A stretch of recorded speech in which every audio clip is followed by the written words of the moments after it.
The book of Esther is classified into wisdom books of the Bible. It belongs to the festival scroll called in Hebrew Megilloth. It is, brethren, fifth of the 5 books of Megilloth. Now this book illustrates God's providence, especially dealing with His people. This book normally was read in the Jewish community 1 month before the Passover. The festival of Purim related to this book started on Thursday with sunset this year. So here we are 1 month before the Passover reading the book that we rarely, if ever, quote in our messages. This year, brethren, I just want to redeem us from not ever reading the book of Esther, just as I redeemed us last year from never reading the book of Ruth. Those 2 books are both wonderful, coming from very different angles, featuring women of faith in both cases. Now, ironically, the book of Esther had a hard time finding its way into the canon of Scripture. Even some of the Jewish sages were doubtful about it. In our Christian era, Martin Luther declared himself a great enemy of the book of Esther, though he included it in his Bible. I'm quoting Martin Luther. He says, "I'm so great an enemy to the 2nd book of Maccabees and to Esther that I wish that it had not come to us at all. It has too many heathen unnaturalities." End of the quote. This is Luther said in Table Talk 24. And in one exchange with Erasmus, he said, "It deserves to be regarded as non-canonical." Well, brethren, Luther wanted to convert Jews to his form of so-called Christianity, and when he did not succeed, he became a rabid anti-Semite. And since the book of Esther is a story of deliverance of Jewish people, I feel obligated this Sabbath to remind us of a great contribution that truly converted Jews have given to the Church of God, brethren, as we, as true followers of Christ, should appreciate, and which this nominal Christianity keeps silent about the great Jewish contribution. The very first martyr for Christ was a Jew, Stephen. The very first persecution of the followers of Christ, which occurred in Jerusalem, as mentioned in Acts chapter 8, tied with the suffering of Stephen, targeted at the Jewish Christians. The commentaries say that 2,000 of them were killed for their faith in Christ right after Stephen was killed. The last faithful apostle who contended for the faith once delivered for the saints was a Jew, the Apostle John. Those who remained faithful to church and didn't apostatize to Gnosticism at the end of the 1st century, brethren, were mostly Jewish. Most of those Gentiles who came into the church actually received another gospel, Gnosticism, and subverted the true church from within. Those who remained faithful were mostly Jewish, true Christians. Now, when did the Ephesus era of God's church end? Well, it ended once the election of Jewish leaders stopped and a Gentile was elected to lead the remnant of God's people. And in case you think that Jewish contribution to God's church is evidently only in past ages, that is, it has been very much relevant in recent church history. I personally feel indebted to some wonderful teachers and examples of Jewish origin to God's true church today, brethren. In fact, it is the book of Esther that reminded me of how much we are indebted to them. When I was an ambassador, we had a great teacher there, Peter Nathan, who taught us the Old Testament survey. He introduced to us to the custom of Jews when, they read the book of Esther at Purim to loudly protest when the name of Haman mentioned. So our entire class was invited to loudly protest every time he mentioned that infamous name as he read the book of Esther in the class. What a precious experience that was, brethren. Later, I experienced it at the synagogue in Belgrade, and I truly then understood the value of it, and I'm hoping that today you will when we start reading the book of Esther. Now, there was another outstanding teacher, Ambassador Dr. Ralph Levi.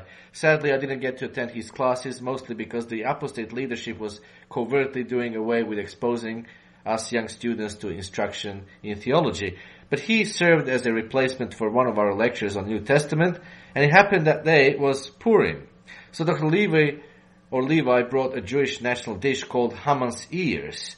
It is a sweet that portrays how sweet was the defeat of that enemy of God's people, the Jewish people. And I remembered how gladly I ate my piece of that food and how delighted I was that God rescued His people. At that time, I had no idea that I myself was partly Jewish through my ancestry. And I'm thankful that Dr. Levi recorded one of his sermons on Esther in the church organization where he belongs, so that, I could convey those precious things to you to you as well, brethren, because I've been drawing, of course, from various sources that are knowledgeable and more knowledgeable than me. Just like all the Jewish instructors, Dr. Levi has a particular insight into the Hebrew scriptures that the rest of us have plenty to learn from. There was another Jewish instructor, Ambassador Mark Kaplan. His daughter Rebecca and I were classmates, and sadly, again, I never got to attend his classes, but I always remembered the warmth I felt around all those Jewish instructors, brethren. And again, at that time, I was still not aware of any Jewish origin as well. There was always a particular cordiality when I communicated with Rebecca, most likely because the last name Kaplan is actually a Slavic Jewish last name, and I come from the Slavic world. I became a close friend with Peter Nathan, especially as the apostasy of 1995 hit with full force. Even after Ambassador, we remained in touch. In our former church affiliation, I served for a while in the office in Britain, and I remember that I catalogued all of his library. My suggestion was that he named that library Herbert Armstrong Memorial Library, and that was accepted. Dr. Levi invited some of us when we were students to his home, and even though I was not one of his students, he invited me as well. His home was with a swimming pool, was beautiful, and even though we would occasionally find ourselves in the same place, such as the Ambassador College Spanish Club, sadly I was never his student. Yet I felt so privileged when some time ago Facebook notified me I had a friend request from him. Now that I know that a part of me is also Jewish, and now that I'm fully aware of the fact that I was a lost Israelite, that virtual contact is all the more meaningful to me. But there is another Jewish person, brethren, I have met, although I have never spent much time in his company, who is very important for all of us. That name is Aaron Dean. I met him at a social gathering when I was an ambassador student. I was new to Church of God, and so back then I didn't have a full comprehension of the significance of that outstanding personality. But now, after all that has transpired in the Church of God, in the meantime, I truly understand what a blessing he was and what a blessing he has always been to the Church of God. He typed out the capital work of Herbert Armstrong, you might remember. In fact, Herbert Armstrong, at the end of his life, thanked Aaron Dean because of all so many people who have come in touch with him. Aaron Dean remained faithful to him to the end. And when Dr. Thiel recently consulted me about the apostolic succession and asked for my opinion on it, he told me he listed Aaron Dean on that list. And I said, yes, absolutely. And how much I wish that Aaron Dean, brethren, accepted to be the successor of Herbert Armstrong. Just imagine what the course of the church would have been. Just imagine how the modern history of God's church would have been different. Now, I can understand why he refused that position, but from this distance, brethren, I greatly regret it. If he accepted, the church would have been subverted from within, just as it was in the first century, but all those apostates would have most likely left and joined their ecumenical Protestant brethren. And we would have been so much blessed with a leader of the Jewish origin. Instead, we had a Gentile who led the Church of God into apostasy, and what is more so, it was a Gentile of a Slavic origin. Well, brethren, with all these individuals of Jewish origin that I have just mentioned, remained faithful to God, unlike so many thousands that didn't. As far as I know, they continue to serve God and help God's people wherever they are. They continue to keep God's word, even though now they're in different church organizations. So their contribution to the Church of God at large continues to this day. And one day I'm sure they will be unified, and all of God's people will be unified. You may wonder, what do all those individuals have to do with the book of Esther? Well, brethren, everything. Had the evil Haman succeeded in his evil plan, all the Jews would have been exterminated at that time, and these converted men would not be among us today. I probably wouldn't be with you today in defiance of Luther's wrong Christian religion. Probably most of the Jews in the entire world at that time, at that point, lived under the Persian Empire. So the events that take place in this book will eventually have to do also with the lineage of Jesus Christ, the Messiah. Now we know that, from many of the prophecies that Jesus Christ, the Messiah, was going to come from the nation of Judah. And yes, perhaps there were Jews in other parts of the world at that time, but brethren, had the plot succeeded, the world would have been left without Savior, because Micah chapter 5 says specifically that Messiah would be born in Bethlehem, in Judea. So that was a town in Judea, and we are talking about people who were taken captive from Judea. And so Haman's plot threatened to undermine God's plan. Now, in the story of Esther, we have Mordecai. We are introduced to Mordecai, the great-grandson of the captive, and also Esther. Esther was very attractive personality. She was not just beautiful, the scriptures tell us that she was, but she was also very intelligent, and she was also very godly. Now, there are many beautiful people in the world today, but not many who combine all of that together. So she's an orphan. She was brought up by her cousin Mordecai. The setting of the book of Esther is during the period of captivity of the Jews. This was the Persian period. Now, we know from the Bible history that the Babylonian king Nebuchadnezzar conquered Judah and destroyed Jerusalem around 586 BC and took people into captivity. Almost 50 years after his final destruction of Jerusalem, the Babylonian Empire was overthrown by the Medes and the Persians. That is described in the book of Daniel chapter 5. The Persian period continued from that point until 200 years. Now Cyrus the Great was the king of Persia that conquered Babylon, and he had issued a decree allowing the Jews to return to Judea and rebuild Jerusalem under the leadership of Zerubbabel. So the story of Esther is set in the Persian Empire in the early 5th century before Christ, right around 485 BC. Cyrus' decree that the Jews could return to the Holy Land was issued in 539 before Christ. So the events in the book of Esther took place after 539 before Christ. And a lot of Jews did not return. Indeed, they were now taken over by Persia, and the Persians were much more benevolent than any of the great empires that had dominated the ancient Near East prior to that point.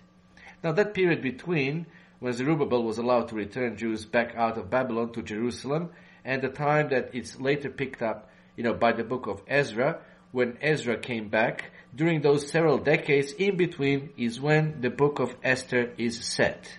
While some Jews returned from Babylon to Jerusalem, many of the Jews stayed in the land of their captivity. The book of Esther picks up the story of those who remained in the Persian Empire. The book of Esther is unique, brethren, because it doesn't have the name of God. God is not directly mentioned, and he is not directly pointed out, as many commentaries would tell you. But that, however, is partially true. Now, we won't find a direct mention of God, but there is an interesting occurrence, and I'm not sure how it occurs because it's in original Hebrew. And the occurrence is that there are 5 places in the book of Esther, if we're looking in Hebrew, where the name of God is spelled out like something, I think whether it's the term in Hebrew age or whatever it is, but it's spelled out in an acrostic, in a 4-word statement. That occurs again 5 times in the book of Esther.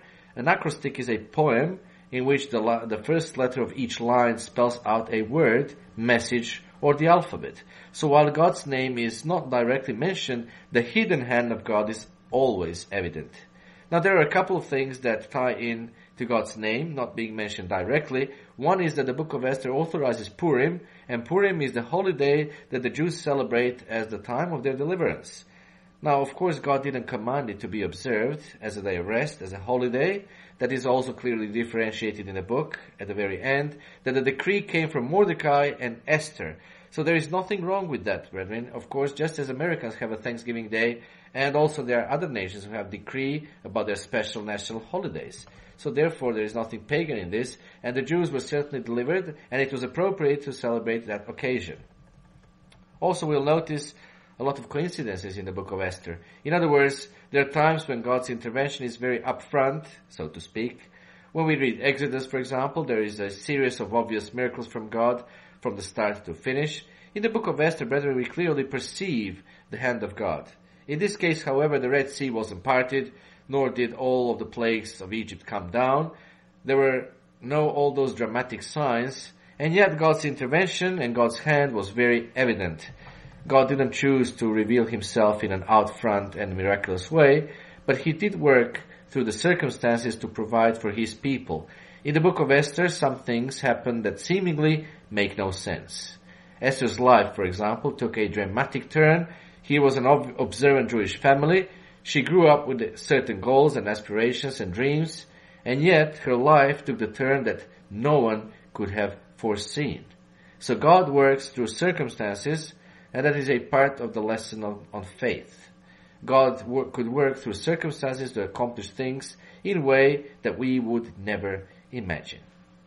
So let's start reading the book of Esther, and again, to remind you, just as the Jewish people has the custom, Every time you hear that infamous name, please make and be free to make loud noise in protest against that evil person. Chapter 1. Before we start reading chapter 1, I'm just going to give you a very short background.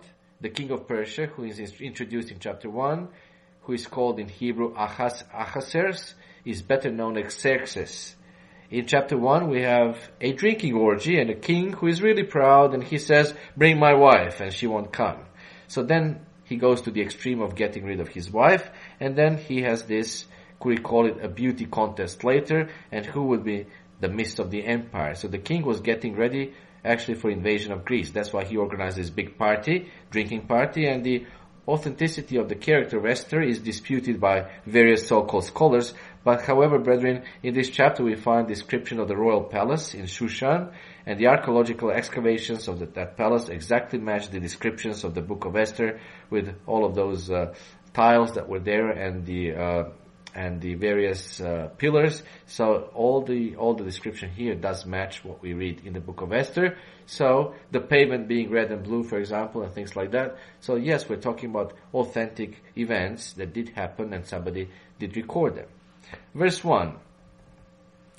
Now it came to pass in the days of Ahasuerus, that was the Ahasuerus who reigned over 127 provinces from India to Ethiopia. In those days when King Ahasuerus sat on the throne of his kingdom, which was in Shushan the citadel, that in the 3rd year of his reign he made a feast for all his officials and servants, the powers of Persia and Media, the nobles and the princes of the provinces being before him, when he showed the riches of his glorious kingdom and the splendor of his excellent majesty for many days, 180 days in all. And when the days were completed, the king made a feast lasting 7 days for all the people who were present in Shushan, the citadel, from great to small, in the court of the garden of the king's palace. There were, and here is the description that exactly matches the archaeological excavations in verse 6, there were white and blue linen curtains fastened with cords of fine linen and purple and silver rods and marble pillars, and the couches were of gold and silver on a mosaic pavement of alabaster, turquoise, and white and black marble. All of that was found by archaeologists, so we are talking about authentic events. Verse 7, and they served drinks in golden vessels, each vessel being different from the other, with royal wine in abundance, according to the generosity of the king. In accordance with the law, the drinking was not compulsory, for so the king had ordered all the officers on his household, that they should do according to each man's pleasure. So everybody was drinking as much as they wanted to.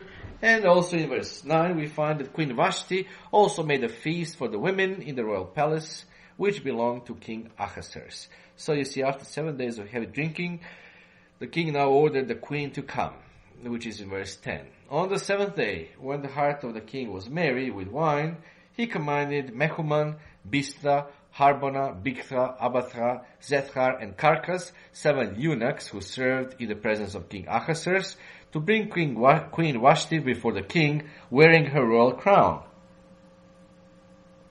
in order to show her beauty to the people and the officials, for she was beautiful to behold. But Queen Vashti refused to come at the king's command, brought by his eunuchs. Therefore the king was furious, and his anger burned within him. Then the king said to the wise men who understood the times, for this was the king's manner toward all who knew law and justice, those closest to him being Karshena, Shethar, Admatha, Tarshish, Meres, Mersena, and Memucan, the 7 princes of Persia and Media, who had access to the king's presence and who ranked highest in the kingdom, what shall we do to Queen Vashti according to law, because she did not obey the command of the king Ahasuerus brought to her by the eunuchs? Now this is not really the time to make such a decision, is it, brethren? It is a drinking party after all, but, verse 16, Memucan answered before the king and the princes, Queen Vashti has not only wronged the king, but also all the princes and all the people who are in all the provinces of King Ahasuerus. For the queen's behavior will become known to all women, so that they will despise their husbands in their eyes when they report King Ahasuerus commanded Queen Vashti to be brought before him, but she did not come. Now, you might just understand, brethren, that was a very sensitive issue, because what of the leaders, in the capital are doing does affect the rest of the country. That is the case and true for every single country. Of course, including the United States of America, the fashion of the first lady and the fashion of the president and so on and so forth does affect the rest of the nation, as you all very well know. Verse 18, this very day, the noble ladies of Persian Media will say to all the king's officials that they have heard of the behavior of the queen. Thus, there will be excessive contempt and wrath. If it pleases the king, let a royal decree go out from him, and let it be recorded in the laws of the Persians and the Medes, so that it will not be altered, that Vashti shall come no more before King Ahasuerus, and let the king give her royal position to another who is better than she. Now when the king's decree which he will make is proclaimed throughout all his empire, for it is great, all wives will honor their husbands, both great and small. And the reply pleased the king and the princes, and the king did according to the words of Memucan. Then he sent letters to all the king's provinces, to each province in its own script, and to every people in their own language, that each man should be master in his own house, and speak in the language of his own people. Chapter 2. Now in chapter 2, the king comes back from this, shall we say, military endeavor. We remember also from the book of Daniel that the Persian Empire was prophesied in the Bible. Now the king put together a huge army, brethren. That was why he organized that big alcoholic orgy in chapter 1. He put a huge army and they marched on Greece. But they never made it across the Dardanelles because the king put a pontoon bridge nevertheless. However, a great storm came and most of his army never made it across. It was one fiasco after another. So the king came back to Persia, and of course he was not really in a good mood. That is what in verse 1 it says after these things refers to his military maneuvers against Greece. And it refers to the fiasco that the Persian army sustained against Greece. Now he thinks about Vashti all of a sudden, and since his advisors led him to the scheme against her when he was drunk, now they know he'll be looking for someone to blame. So they come up quickly with a new idea, a beauty contest for a new queen. Verse 1. After these things, when the wrath of King Ahasuerus subsided, he remembered Vashti, what she had done, and what had been decreed against her. Then the king's servants who attended him said, let beautiful young virgins be sought for the king, and let the king appoint officers in all the provinces of his kingdom, that they may gather all the beautiful young virgins to Shushan the citadel, into the women's quarters, under the custody of Haggai, the king's eunuch, custodian of the women, and let beauty preparations be given them. Then let the young women who please the king be queen instead of Vashti. Now this thing, of course, pleased the king, and he did so. And now in verse 5, we have the turning point in the book as we are introduced to the man, and the man of the name Mordecai. And we can say he is one of the main, if not the main character of the story. Verse 5, in Shushan, the citadel, there was a certain Jew whose name was Mordecai, the son of Yair, the son of Shimei, the son of Kish, a Benjamite. So you see, Mordecai was of the tribe of Benjamin.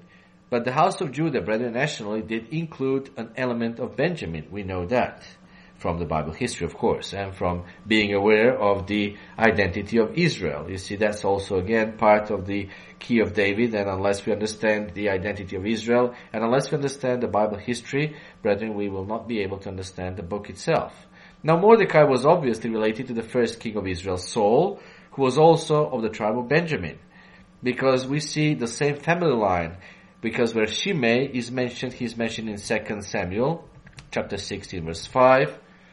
When it says, now, when King David came to Purim, there was a man from the family of the house of Saul, whose name was Shimei, the son of Gera. Coming from there, he came out cursing continuously as he came. So we see here is that family mentioned. In Nehemiah, chapter 7, verse 7, the very name Mordecai is mentioned. He's mentioned by name. He must have been old, quite old, if he returned to Judea with Zerubbabel.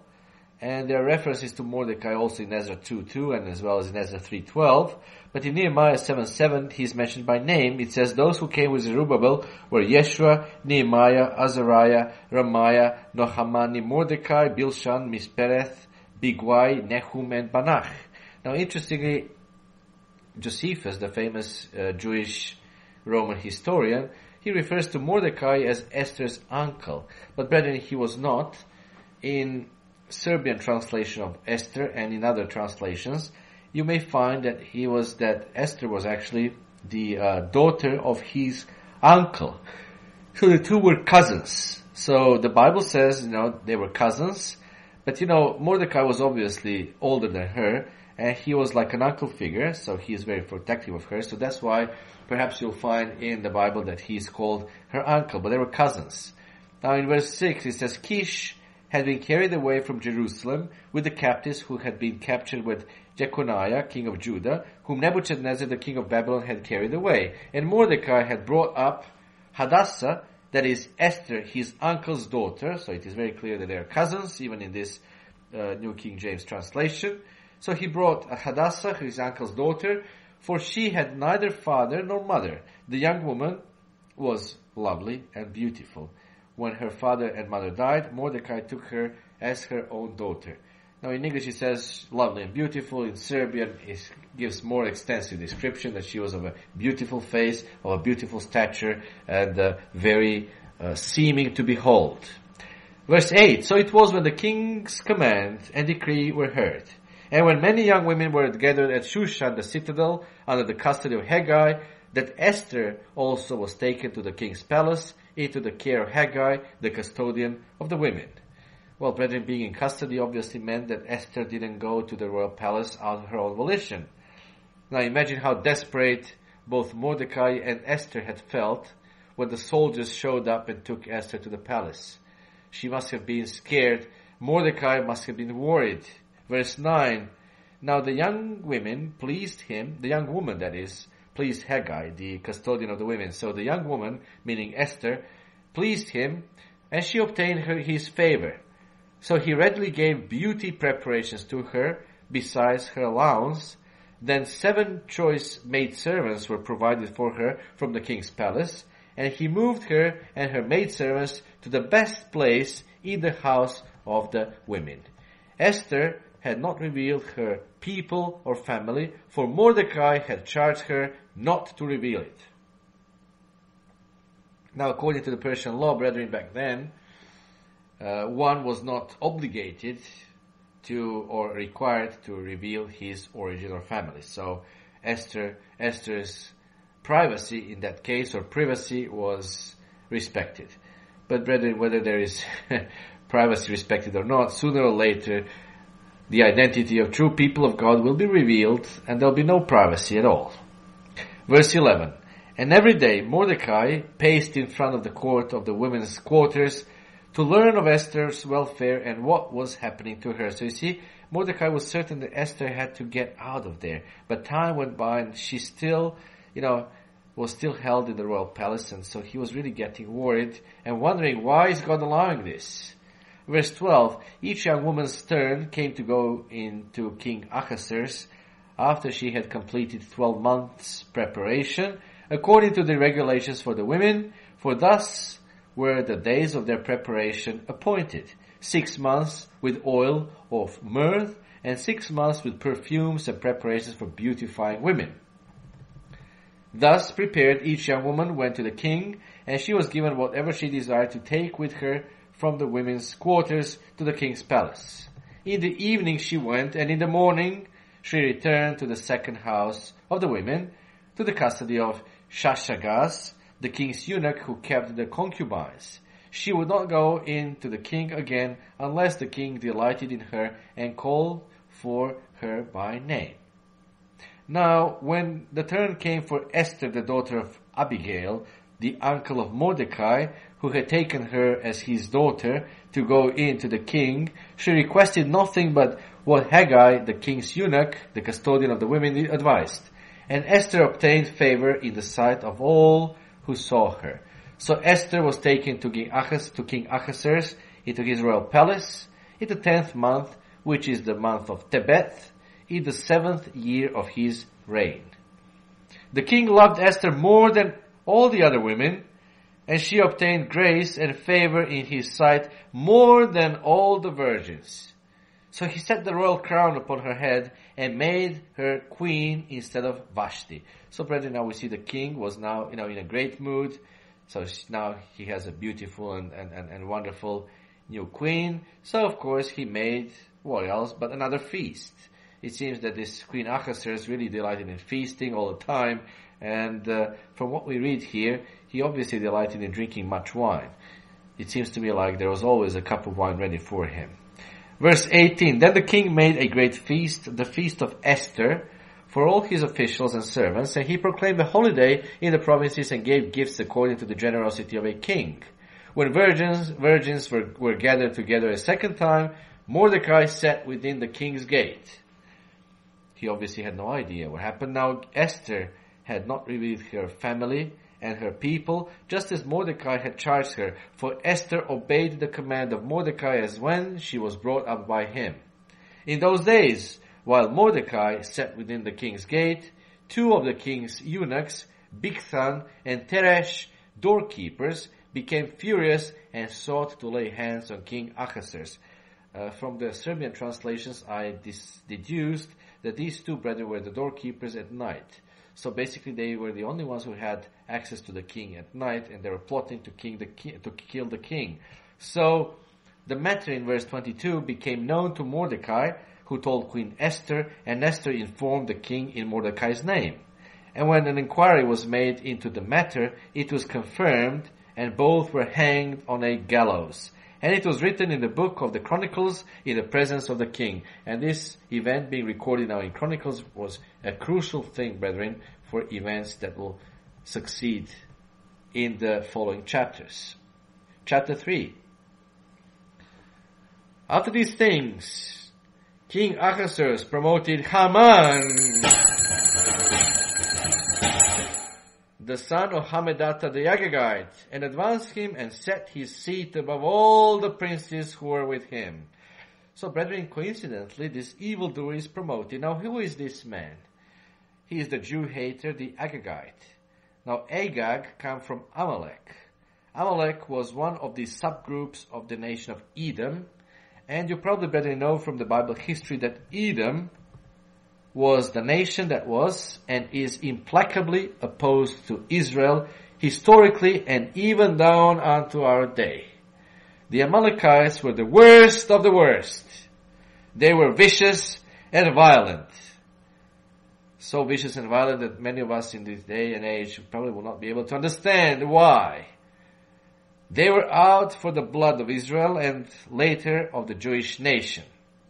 And this horrible evildoer comes from Amalek. He is an Agagite from that subgroup of the nation of Edom. Now, in connection to Mordecai's ancestry, we have read in the previous chapter that Mordecai is Benjamite. Now, we read the name Kish in his ancestry. Kish was a common name in one branch of the family of Benjamin. Kish was actually Saul's father. Now, the name Kish is used several times in that line, so Mordecai might have been a direct descendant of Saul or a descendant of a collateral line. In fact, in 1 Samuel chapter 15, verse 1 to 3, we are going to read what was Saul, the first king, commanded, the first king of Israel, united Israel, commanded to do. 1 Samuel 15, verse 1. Saul was commanded by God to destroy Amalek. Samuel also said to Saul, "The Lord sent me to anoint you king over his people, over Israel. Now therefore heed the voice of the words of the Lord. Thus says the Lord of hosts, I will punish Amalek for what he did to Israel, how he ambushed him on the way when he came up from Egypt. Now go and attack Amalek and utterly destroy all that they have, and do not spare them, but kill both men and woman, infant and nursing child, ox and sheep, camel and donkey." That was a command. But in verse 9, we read, brethren, that Saul spared the king of Amalek, Agag. And therefore, there was a particular Amalek that escaped, and that was Agag, the king of the Amalekites. And apparently some of his family escaped with him. So now, we pick up the story later, centuries later, and we find a certain Benjamite, perhaps a direct descendant of the king Saul, but certainly of that family, and we find this Agagite.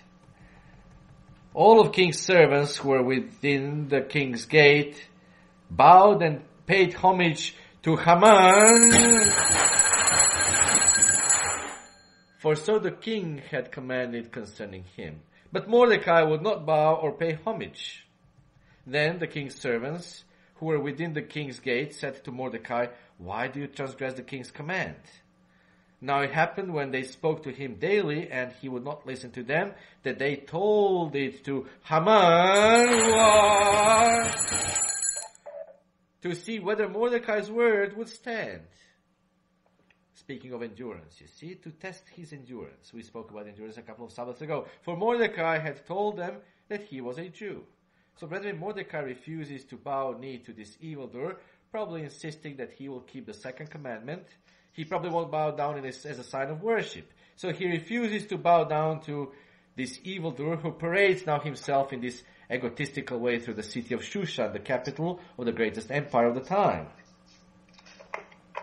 Verse 5. When Haman saw that Mordecai did not bow or pay him homage, Haman was filled with wrath. So this Agagite, you see, found out Mordecai was a Jew and he hated all the Jews. Verse 6, but he disdained to lay hands on Mordecai alone, for they had told him of the people of Mordecai. Instead, Haman sought to destroy all the Jews who were throughout the whole kingdom of Ahasuerus, the people of Mordecai. In the first month, which is the month of Nisan, in the 12th year of King Ahasuerus, they cast pur, that is, the lot, before Haman to determine day and month until it fell on the 12th month, which is the month of Adar. Now, brethren, casting lots was basically rolling dice. However, in this case, they cast only one pur, only one dice. So Haman was going to choose his lucky day. He rolled the dice for a month and for a day, and then this evil man goes to the king. Verse 8, then Haman said to King Ahasuerus, there is a certain people scattered and dispersed among the people in all the provinces of your kingdom. Their laws, look at this now, brethren, sounds like describing us. Their laws are different from all other peoples, and they do not keep the king's laws. Therefore, it is not fitting for the king to let them remain. If it pleases the king, let a decree be written that they be destroyed, and I'll pay 10,000 talents of silver into the hands of those who do the work, to bring it into the king's treasuries. So the king, took his signet ring from his hand, and gave it to Haman, the son of Hammedatha the Agagite, the enemy of the Jews. And the king said to Haman,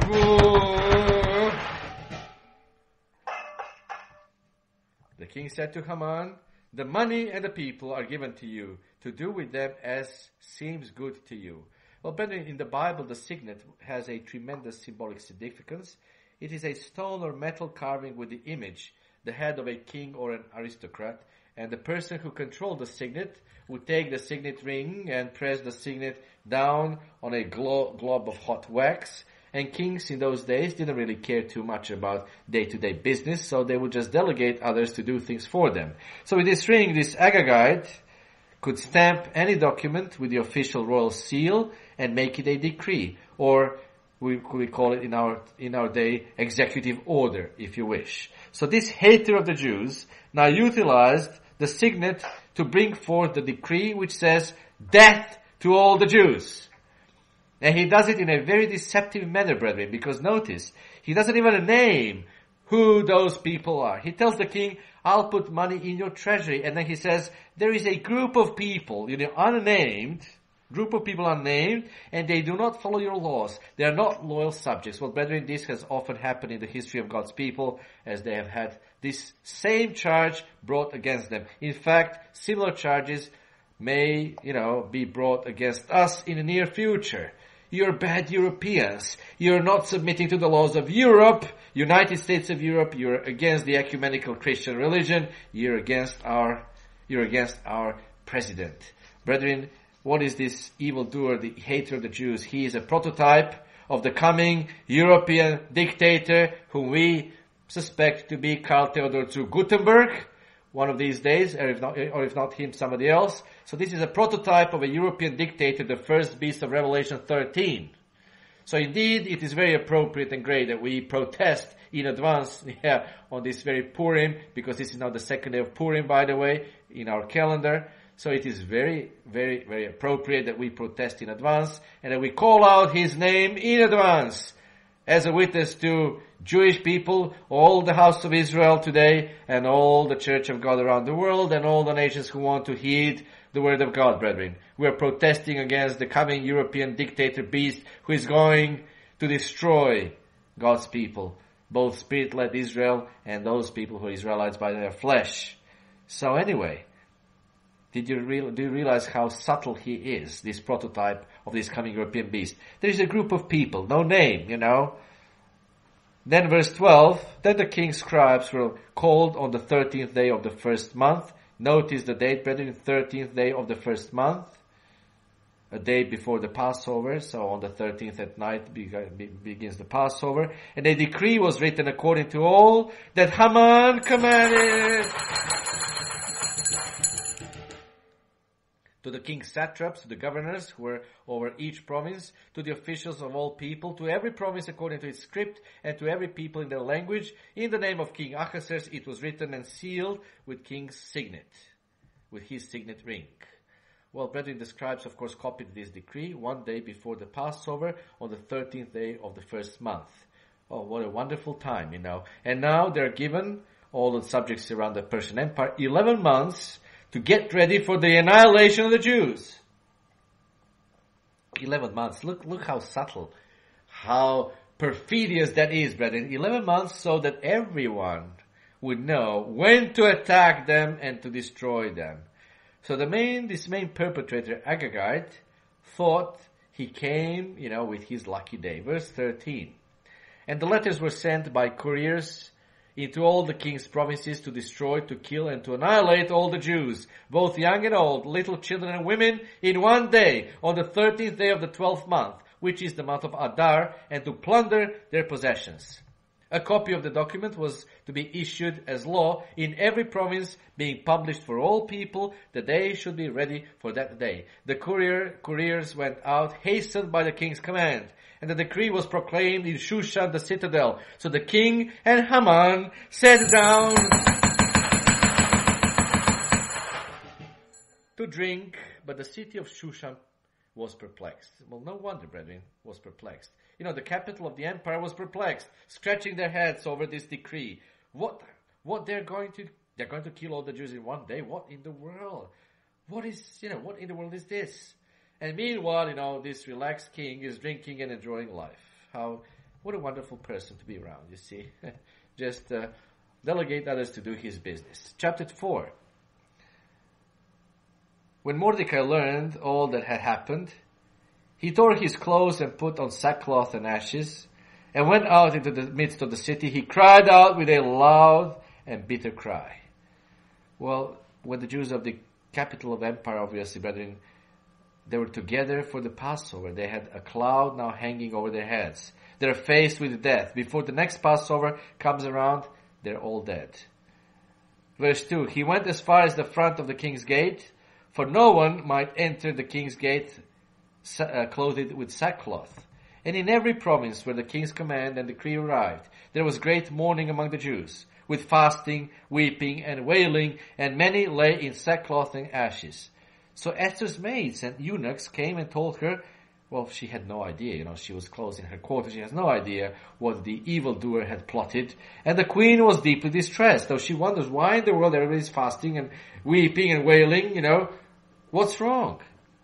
Then she sent garments to clothe Mordecai and take his sackcloth away from him, but he would not accept them. Then Esther called Hatshach, one of the king's eunuchs whom he had appointed to attend her, and she gave him a command concerning Mordecai to learn what and why this was. So Hathach went out to Mordecai in the city square that was in front of the king's gate, and Mordecai told him all that had happened to him and the sum of money that Haman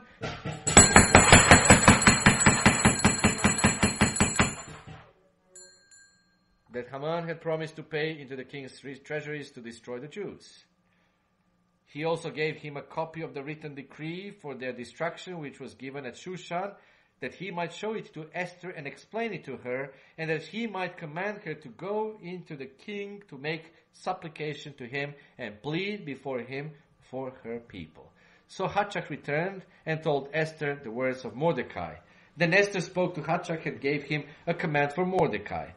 Verse 11, all the king's servants and the people of the king's provinces know that any man or woman who goes into the inner court to the king, who has not been called, he has but one law, put all to death except the one to whom the king holds out the golden scepter that he may live. Yet I myself have not been called to go into the king these 30 days. In other words, Esther said, look, it's not as simple as you think. You think he is the king, I'm the queen, so I just go to him and tell him, no. If one is not called and goes into the inner court to the king, there is only one law, death. And how all of this, brethren, must have been totally different than what Esther was dreaming about as she was growing up. She was dreaming about a completely different life. But one of the lessons here from Esther's example, yes, she's a heroine of faith, and yet when Mordecai initially approaches her, you see, her immediate reaction is not one of iron faith.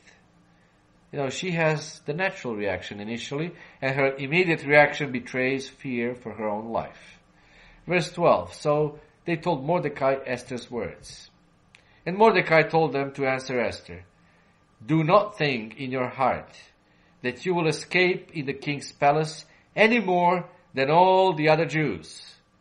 For if you remain completely silent at this time, relief and deliverance will arise for the Jews from another place, but you and your father's house will perish.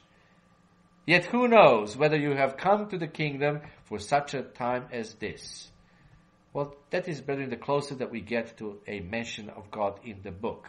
Mordecai, surely when he said, that relief and deliverance will arise for the Jews from another place, he certainly had God in mind, but he doesn't mention God by name. He is alluding to the fact that he had faith God would intervene. And until now, all this time, it was inexplicable to Mordecai why all that it did happen and what for.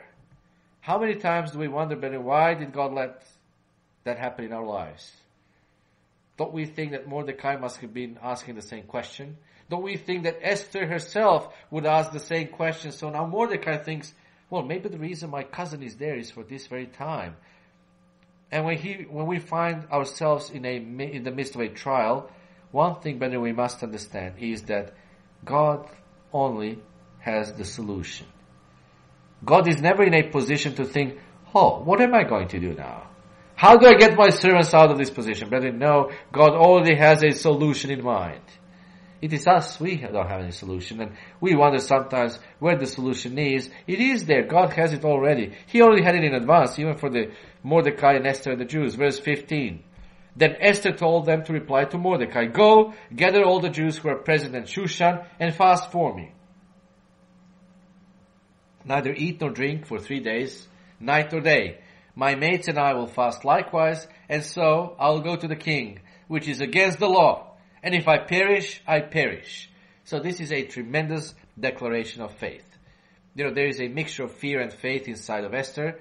She looked to what was going on. She realized her life was in danger, and she had that little bit of prodding from her cousin. But brethren, sometimes we get really upset with ourselves, And perhaps this is something to also think in this pre-Passover season. We are too hard on ourselves sometimes when we have health problems, or when we have financial problems, where we have a moment where we, let's say, waver a little bit of faith, and we think, I'm a member of the Church of God. I'm a Christian. I'm supposed to have faith made out of iron. I'm not supposed to waver. But you see, brethren, it did happen to Esther and others as well. when we look into the scripture, not just into the book of Esther, the heroes of faith whom God used reacted exactly this way.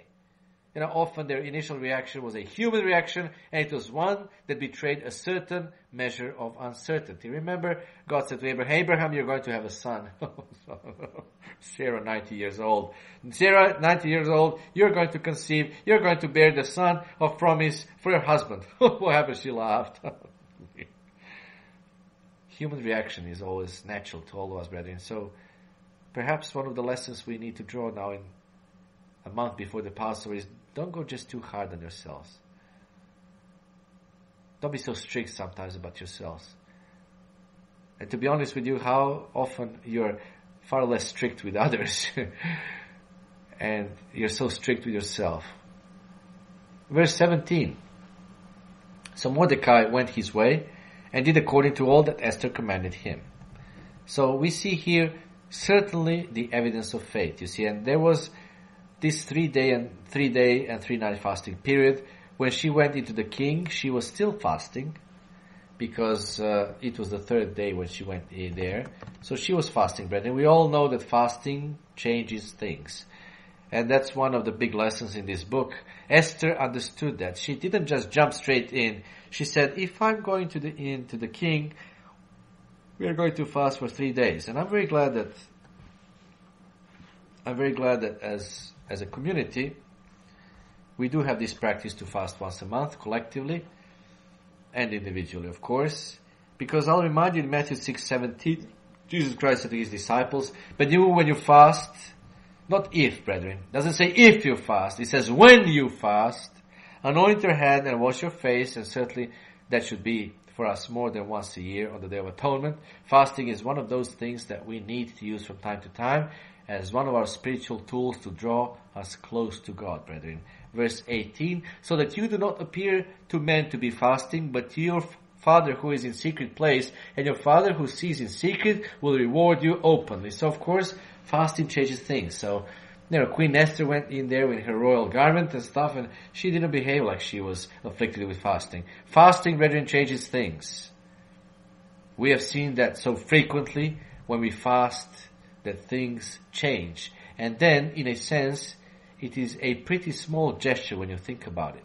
We all need to ask ourselves, when was the last time we fasted indeed? Well, we all know it was last month, our collective fast, and here we are in the last month of the sacred year, the month of Adar. So it's time, it's actually the half of the month, and the moon was so beautiful above Serbia last night. We tried to take a shot of it, and Maestro Slobo sent you a shot over Skype. I'm not sure if you were able to discern exactly. It was the moon he was targeting. It was it's full moon because it's half of the month, and fasting is the last month, so we need to obviously set another collective fast because it's a month before the Passover. We all need to always ask ourselves, when was the last time that we fasted? It is something we need to use from time to time.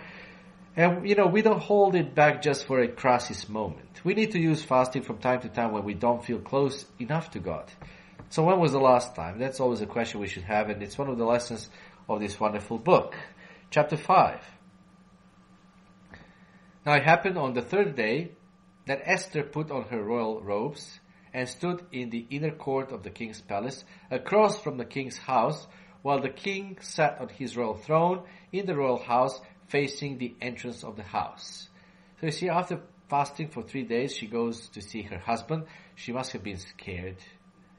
Well, sometimes when we think that it was so simple for the Old Testament people. They had faith and all that God had to do was just perform miracles. Well, it wasn't that simple, brethren. Their lives were, in a sense, as complicated as ours in this world.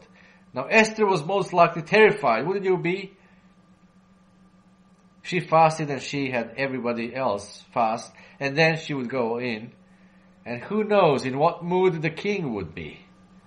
So she was prepared at that point to accept God's will. If I perish, I perish. So it was, verse 2, when the king saw Queen Esther standing in the court, that she found favor in his sight, and the king held out to Esther the golden scepter that was in his hand. Then Esther went near and touched the top of the scepter. And the king said to her, what do you wish, Queen Esther? What is your request? It shall be given to you up to half the kingdom. So he's obviously in a good mood. I guess he was having several cups of wine, through the time. So he's in a good mood. Oh, there she comes, his beautiful wife. He hasn't seen her for a month. So, verse 4, that is. So Esther answered. Look how smart and intelligent that woman is, brethren. Instead of jumping right, and saying, "Oh, we are threatened, we need to be saved, please do something." No, she does something very smart. She says, "If it pleases the king, let the king and Haman come to the..."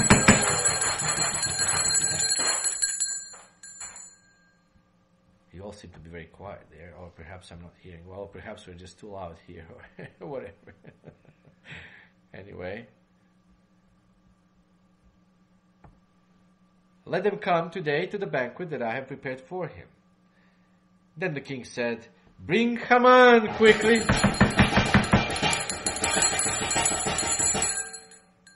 "That he may do as Esther has said." So the king and Haman. Excellent. That's what I want to hear. So the king and Haman went to the banquet that Esther had prepared. Excellent. Please unmute your microphones and be loud. At the banquet of wine, the king said to Esther, "What is your petition? It shall be granted to you. What is your request? Up to half the kingdom. It shall be done." So, brethren, you see, she invited the king to her apartment for a meal, a special meal, as well as the king's favorite, this horrible evildoer, because, of course, Esther was smart. Well, we all know, and it's true, it's not written in the Bible, but we all know, especially us men, that the way to man's heart is through his stomach. And that's true. That's very much true. So Esther indeed knew that. So she knew King's favorite food. But, he was obviously aware that she would not risk her life just to invite him for a dinner. So, every once in a while, he keeps asking her, "Okay, what is your petition? What is this for?" Verse 7, then Esther answered and said, "My petition and request is this." Now she's again being very intelligent. "If I have found favor in the sight of the king, and if it pleases the king to grant my petition and fulfill my request, then let the king and Haman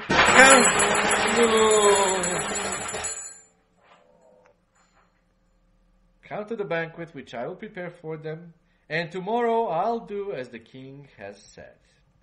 Verse 9, oh, how glad he is. So Haman... Wow! Excellent. Even dogs are participating. Great. So Haman went out that day joyful and with glad heart. But when Haman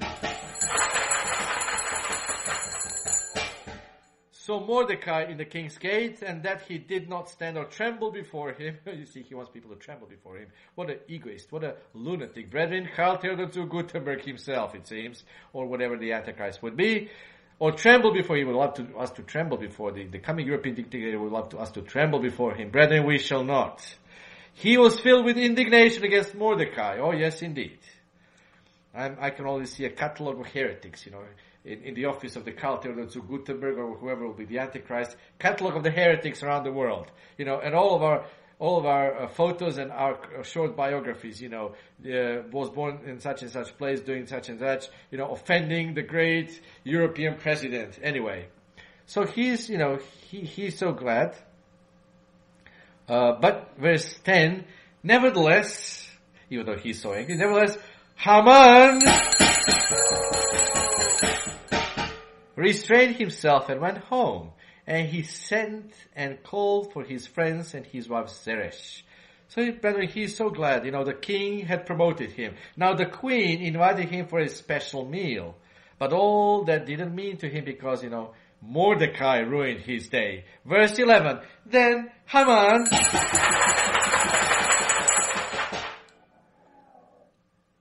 told them of his great riches, the multitude of his children, everything in which the king had promoted him, and how he had advanced him above the officials and servants of the king. Moreover, Haman said, "Besides, Queen Esther invited no one but me to come in with the king to the banquet that she prepared. And tomorrow I am again invited by her along with the king. Yet all this avails me nothing so long as I see Mordecai the Jew sitting at the king's gate. So brethren, his wife and friends, of course, advised him not to worry. Just hang Mordecai and everything will be great. Verse 14. Then his wife Zeresh and all of his friends said to him, let a gallows be made 50 cubits high, and in the morning suggest to the king that Mordecai be hanged on it. Then go merrily with the king to the banquet. And the thing pleased Haman.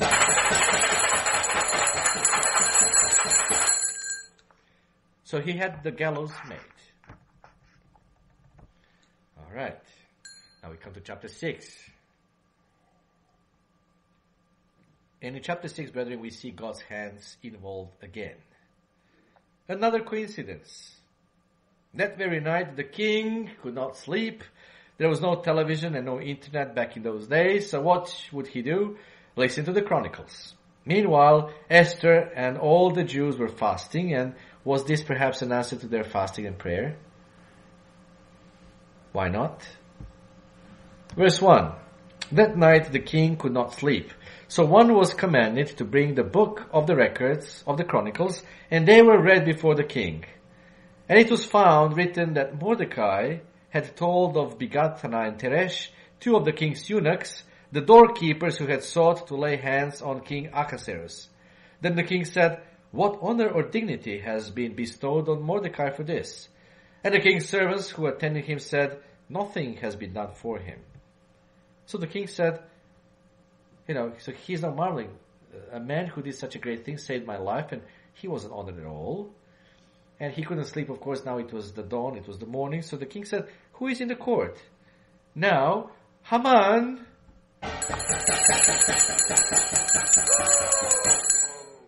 had just entered the outer court of the king's palace to suggest that the king hang Mordecai on the gallows that he had prepared for him. So brethren, here we have a case of a perfect timing. This evildoer came to the court to ask king's permission to hang Mordecai, but the king, baffled by the fact that he didn't honor the man who saved his life, had a question ready for the person who had his signet. So he was looking for a good advice now on how to honor Mordecai. So verse 5, the king's servant said to him, Haman is there.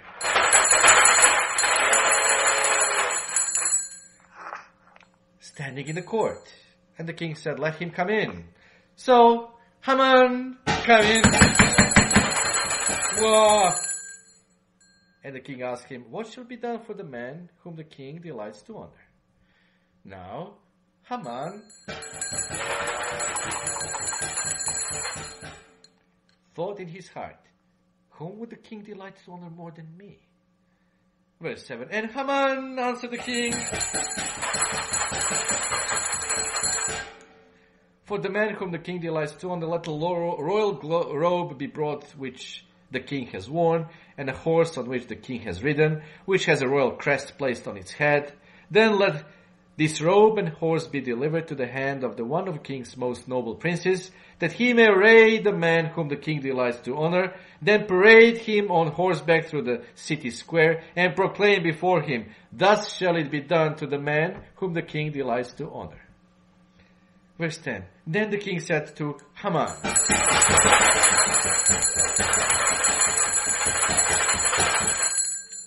hurry, take the robe and the horse, as you have suggested, and do so for Mordecai the Jew, who sits within the king's gate. Leave nothing undone of all that you have spoken. So, verse 11, so Haman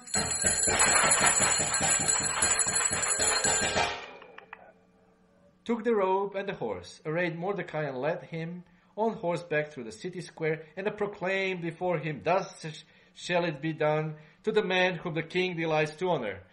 Afterward, Mordecai went back to the king's gate. But Haman hurried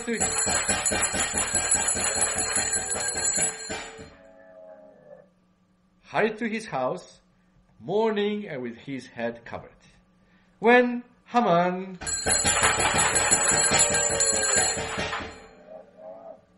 told his wife Zeresh and all his friends everything that had happened to him, his wise men and his wife Zeresh said to him, if Mordecai, before whom you have begun to fall, is of Jewish descent, you will not prevail against him, but will surely fall before him. While they were still talking with him, the king's eunuchs came and hastened to bring Haman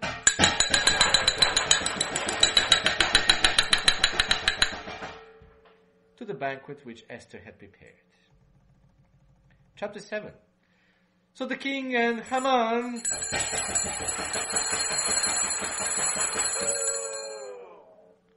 went to dine with Queen Esther. And on the second day, at the banquet of wine, of course the banquet of wine, what else would a king do but have the banquet of wine? The king again said to Esther, "What is your petition, Queen Esther? It shall be granted to you. And what is your request? Up to half the kingdom it shall be done." Then Queen Esther answered and said. Now notice, brethren, something in verse 3, please, something that we haven't noticed before, and it's very important. I'll bring your attention to that later, in a minute. The Queen Esther answered and said, "If I have found favor in your sight, O king." She doesn't say in king's sight, see? She says, "In your sight, O king." This is very important, brother. This is a very important moment. This is the most tense moment in the whole of the book. "If I found favor in your sight, O king, and if it pleases the king, let my life be given me at my petition, and my people at my request." Well, brethren, this banquet of wine was a mishtech in Hebrew. It was a wine feast that was going on. So they had been steadily drinking, and, they're feeling very good, and the food was wonderful. And this is, in a sense, the most tense moment in the entire book, because Esther, did you notice, answered and said, "If I have found favor in your sight, O king." This is the only place in the book where she uses the second person to talk to the king. She, is looking him right in the eye, that particular moment when everybody's feeling good. He has had a wonderful meal, and she does something that is very audacious. And she doesn't say, "If I have found favor in the king's sight," third person. No, brethren. She says, "If I have found favor in your sight." And it is pretty daring, brethren. And if it pleases the king, she's trying to tell him that this is an emergency situation, and please, I need you to become involved in this. Therefore, she's that daring and she's that audacious. "If it pleases the king, let my life be given me at my petition, and my people at my request." And then she continues, verse 4, "For we have been sold, my people and I, to be destroyed, to be killed, and to be annihilated. Had we been sold as male and female slaves, I would have held my tongue, although the enemy could never compensate for the king's loss." Now, of course, king never heard of this. He must have been totally shocked. Verse 5, "So King Ahasuerus answered and said to Queen Esther, 'Who is he? And where is he who would dare presume in his heart to do such a thing?' And Esther said, 'The adversary and enemy is this wicked Haman.'"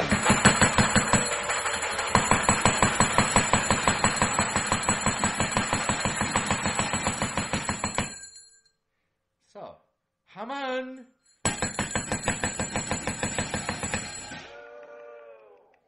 was terrified before the king and queen. Verse 7, "Then the king arose in his wrath from the banquet of wine and went into the palace garden. But Haman stood before Queen Esther,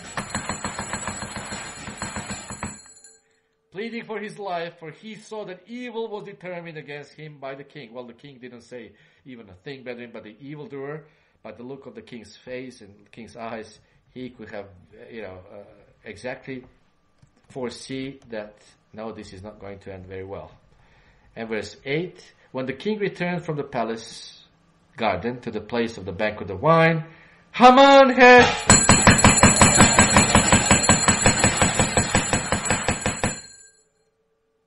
had fallen across the couch where Esther was.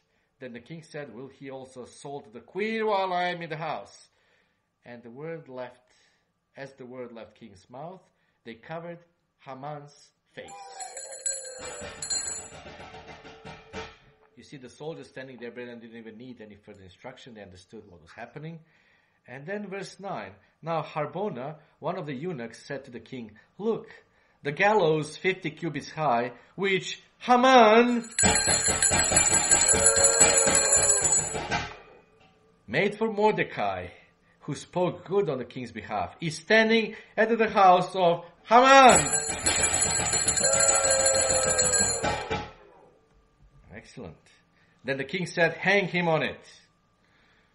So, now time to shout even with greater joy is, so, verse 10, they hanged Haman!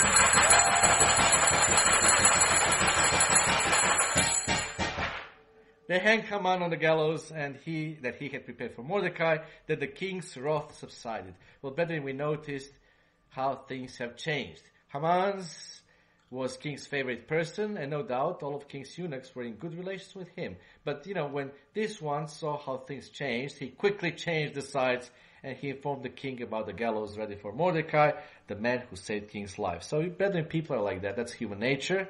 They will quickly change political sides or any other sides when they see it would be in their interest. We have seen this in the recent American elections, how some so-called Republicans quickly changed their sides and how quickly from staunch supporters of their president became almost his enemy. Anyway, chapter 8. On that day, King Ahasuerus gave Queen Esther the house of Haman, the enemy of the Jews. And Mordecai came before the king, for Esther had told how he was related to her. So the king took off his signet ring, which he had taken from Haman, and gave it to Mordecai. And Esther appointed Mordecai over the house of Haman. Wow! Well, what a great king, brethren, huh? What do you say? But just pass me another drink and let someone else take care of business. Why don't you take care of this mess now, Mordecai? So now verse 3, Esther spoke again to the king, fell down at his feet, and implored him with tears to counteract the evil of Haman the Agagite, and the scheme which he had devised against the Jews. Well, the problem was still there, brethren. The decree was in power to exterminate all the Jews throughout the Persian Empire. And the king held out the golden scepter toward Esther. So Esther arose and stood before the king and said, if it pleases the king. You see, she's not saying you, if it pleases you now, so she's not saying the king. If it pleases the king, and if I have found favor in his sight, and the thing seems right to the king, and I am pleasing in his eyes, let it be written to revoke the letters devised by Haman, the son of Hammedatha the Agagite, which he wrote to annihilate the Jews who are in all the king's provinces. For how can I endure to see the evil that will come to my people? Or how can I endure to see the destruction of my countrymen? Then King Ahasuerus said to Queen Esther and Mordecai the Jew, indeed, I've given Esther the house of Haman, and they have hanged him on the gallows because he tried to lay his hands on the Jews. You yourselves write a decree concerning the Jews, as you please, in the king's name, and seal it with the king's signet ring. For whatever is written in the king's name and sealed with the king's signet ring, no one can revoke. So, brethren, isn't that beautiful, king? Passing the bucket seems to be his primary occupation. That seemed to be the primary occupation of him and probably many other kings. One day he issues the decree to have all the Jews killed on a certain date. Now he says, look, I'll not be bothered about all of that. Come up with a solution that you deem right, and it'll be fine.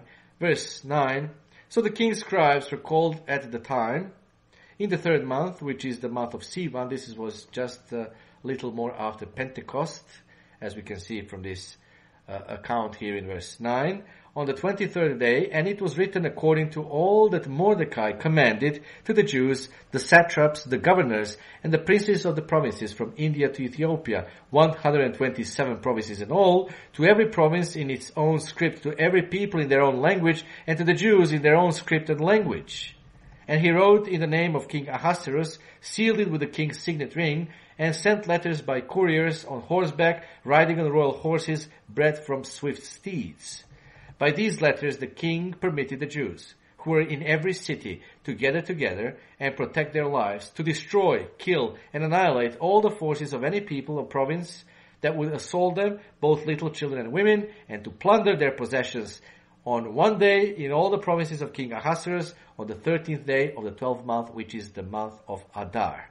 Well, brethren, you see, they couldn't write, well, look, the previous decree was king's mistake. How could he be, in the world could he write such a stupid decree? So just ignore it and forget about it. No, he couldn't, because, the decree was already part of the law of the Medes and Persians. So they phrase it like this, The decree to kill all the Jews is there in the law, but what the king didn't mention the first time around is that the Jews have every right to defend themselves. In fact, the king hopes that they will defend themselves. Verse 13, a copy of the document was to be issued as a decree in every province and published for all people, so that the Jews would be ready on that day to avenge themselves on their enemies. The couriers who rode on royal horses went out, hastened and pressed on by the king's command, and the decree was issued in Shushan the citadel. So Mordecai went out from the presence of the king in royal apparel of blue and white, with a great crown of gold and a garment of fine linen and purple. And the city of Shushan rejoiced and was glad. The Jews had light and gladness, joy and honor, and in every province and city, wherever the king's command and decree came, the Jews had joy and gladness, a feast and a holiday.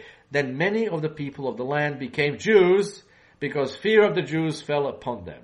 So brethren, all of a sudden, the people saw again which way the wind was blowing. Look, the queen is a Jew, the prime minister is a Jew. Well, so being a Jew is not so bad after all, right? Chapter 9. Now in the 12th month, that is the month of Adar, on the 30th day, the time came for the king's command and his decree to be executed. On the day that the enemies of the Jews had hoped to overpower them, the opposite occurred, in that the Jews themselves overpowered those who hated them. The Jews gathered together in their cities throughout all the provinces of King Ahasuerus to lay hands on those who sought them their harm. And no one could withstand them, because fear of them fell upon all people. And all the officials of the provinces, the satraps, the governors, and all those doing the king's work, helped the Jews, because the fear of Mordecai fell upon them. Of course, not fear of God, but, fear of Mordecai. Well, they saw now who was now in charge, Verse 4, for Mordecai was great in the king's palace, and his fame spread throughout all the provinces. For this man Mordecai became increasingly prominent. Thus the Jews defeated all of their enemies with a stroke of the sword, with slaughter and destruction, and did what they pleased with those who hated them. And in Shushan, the citadel, the Jews killed and destroyed 500 men.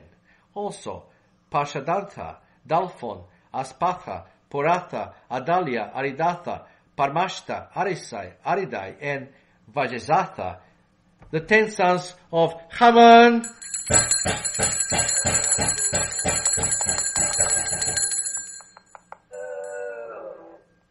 The sons of Haman, the son of Hammedatha, the enemy of the Jews, they killed, but they did not lay hand on the plunder.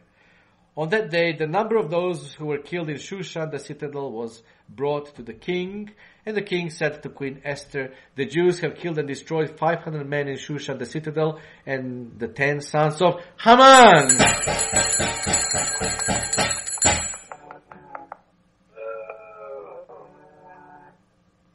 What have they done in the rest of the king's promises? Now, what is your petition? It shall be granted to you. Or what is your further request? It shall be done. Then Esther said, if it pleases the king, let it be granted to the Jews who are in Shushan to do again tomorrow according to today's decree, and let Haman's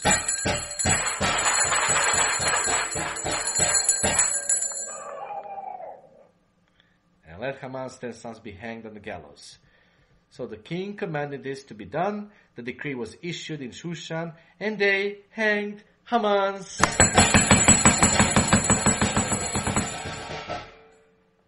10 sons. And the Jews who were in Shushan gathered together again on the 14th day of the month of Adar and killed, 14th day was yesterday, brethren, by the way, according to our calendar, and killed 300 men at Shushan, but they did not lay a hand on the plunder. They didn't care about the plunder, they just wanted to get rid of their enemies and finish the job that they couldn't finish the previous day.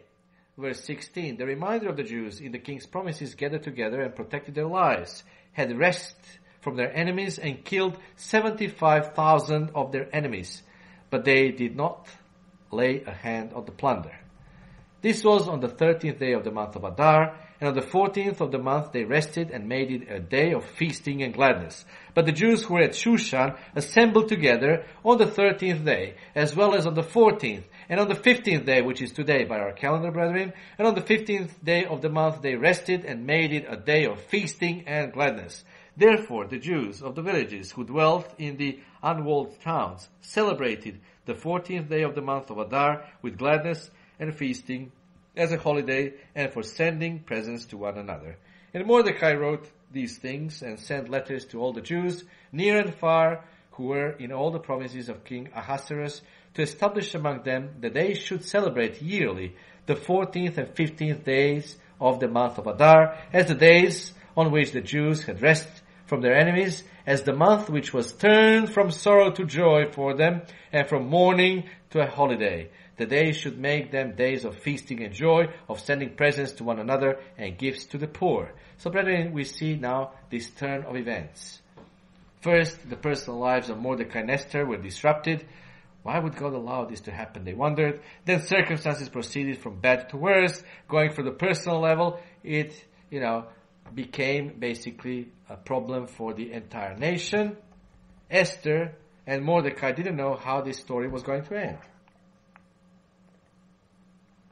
And when we walk through a cloud, not knowing where to go, what we have got to do, brethren, is just, as I mentioned last Sabbath, is we've got to just walk by faith. We find the number of coincidences which show us the hidden hand of God. There was nothing so dramatic as Exodus, but what we find is the right people who found themselves at the right time, at the right place.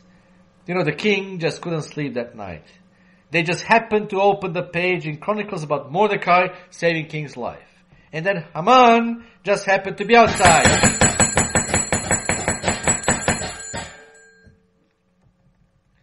Verse 23, so the Jews accepted the custom which they had begun. So it's obviously a man-made custom. It's very clearly said in the Bible. But again, nothing is pagan about it. There is nothing wrong with, marking it and even joining the Jewish people in celebrating it, brethren. So, accepted the custom which they had begun, as Mordecai had written to them, because Haman, the son of Hammedatha, the Agagite, the enemy of the Jews, of all the Jews, had plotted against the Jews to annihilate them, and had cast pur, that is the lot, to consume and destroy them. But when Esther came before the king, he commanded by letter that this wicked plot, which Haman had devised against the Jews, should return on his own head, and that he and his sons should be hanged on the gallows. So they called these days Purim, after the name Pur. Therefore, because of all the words of this letter, what they had seen concerning this matter, and what had happened to them, the Jews established and imposed it upon themselves and their descendants, and all who would join them, that without fail they should celebrate these 2 days every year, according to the written instructions and according to the prescribed time. For these days should be remembered and kept throughout every generation. Brethren, I'm reading you the inspired scriptures. It doesn't say it's a holiday, it's a day of rest. No, it doesn't say so. However, it is in the inspired scriptures as a man-made holiday, obviously for a reason there. They should be, they should remember and kept throughout every generation, every family, every province, and every city, that these days of Purim should not fail to be observed among the Jews, and that the memory of them should not perish among their descendants. Then Queen Esther and the daughter of Abihail, with Mordecai the Jew, wrote with full authority to confirm this second letter about Purim. And Mordecai sent letters to all the Jews, to the 127 provinces of the kingdom of Ahasuerus, with words of peace and truth, to confirm these days of Purim at their appointed time, as Mordecai the Jew and Queen Esther had prescribed for them, and as they decreed for themselves and their descendants concerning matters of their fasting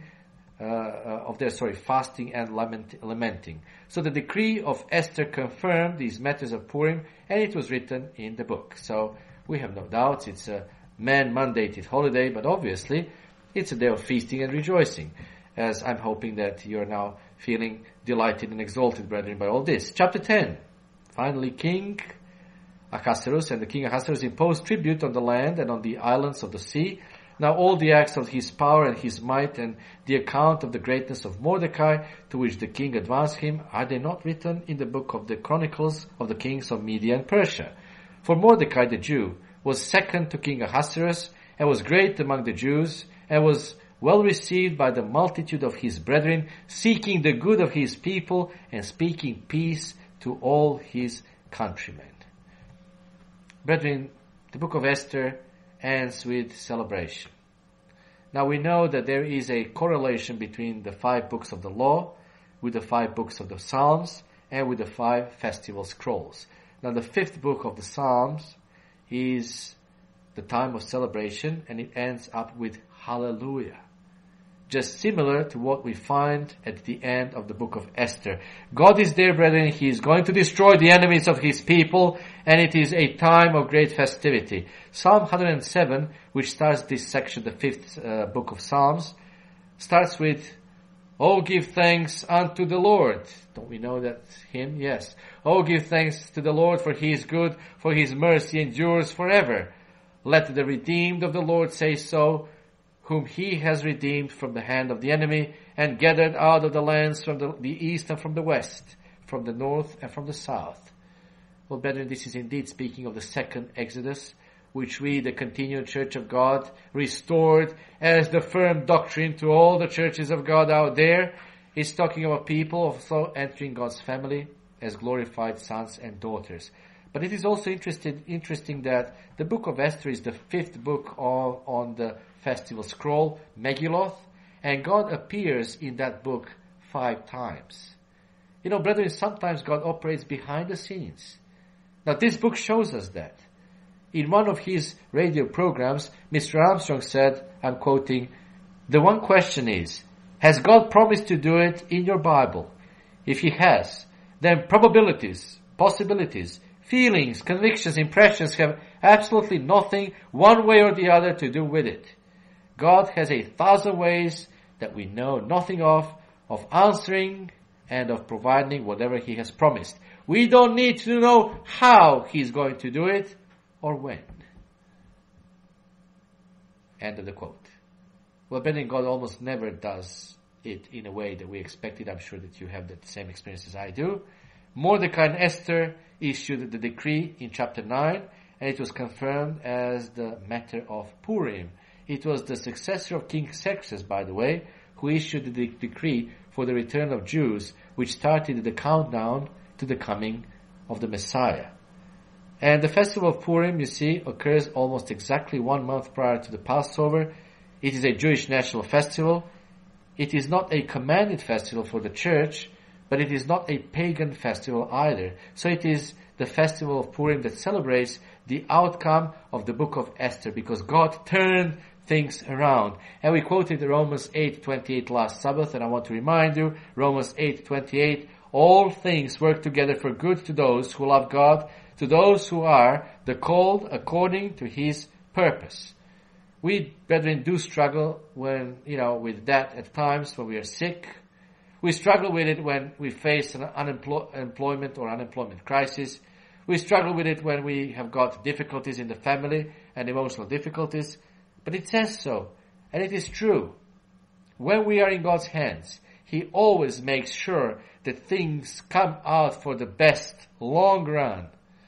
Now, of course, the key for us is to stick with the program, to hold on, to be faithful to him. God brings his people step by step through everything that they face. Brethren, don't forget, God is loyal to the covenant. He sacrificed his own son. Jesus Christ became flesh as a husband of the Old Testament, Old Covenant with Israel, to free Israel to be married again. God is loyal to the covenant. We all had entered into the covenant at the time of our baptism. And in 1 month we are going to renew that same covenant. God is loyal. We entered already the new covenant. It hasn't been consummated yet to the fullest. It will be when we become fully spirit. But we are now in the process. We are under the new covenant. And God is loyal to the covenant. Are we? Are we? There is a payoff. We have to be faithful even when we cannot see the outcome of the things that are taking place in our lives. And when we are in those circumstances, it is not a question of when. When we are in those circumstances, we cannot really see what is the end of the matter. Then it is a question of when and not if. And I didn't plan to tell you this, but I will at the end. Brethren, soon, the prototype of this evildoer is going to appear. And I'll say once more just his name, just so that you can protest loudly. The prototype of Haman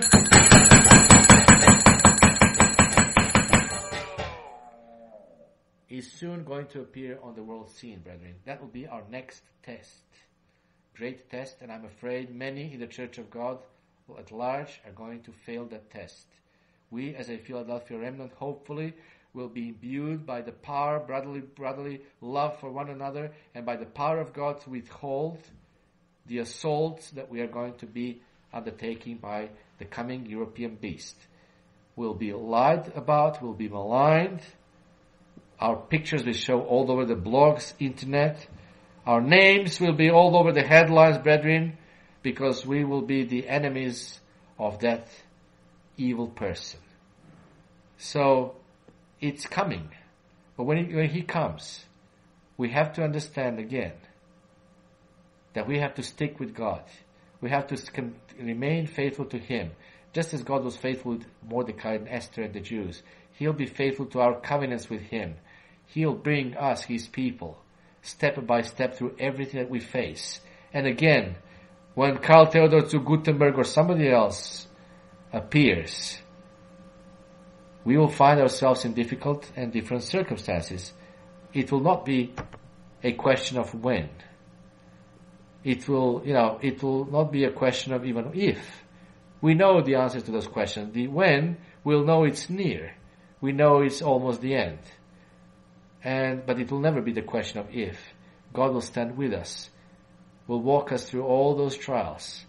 And hopefully, brethren, with His supernatural help, we will be able to escape all these horrible things that are going to come upon the world, and stand before the Son of the Man.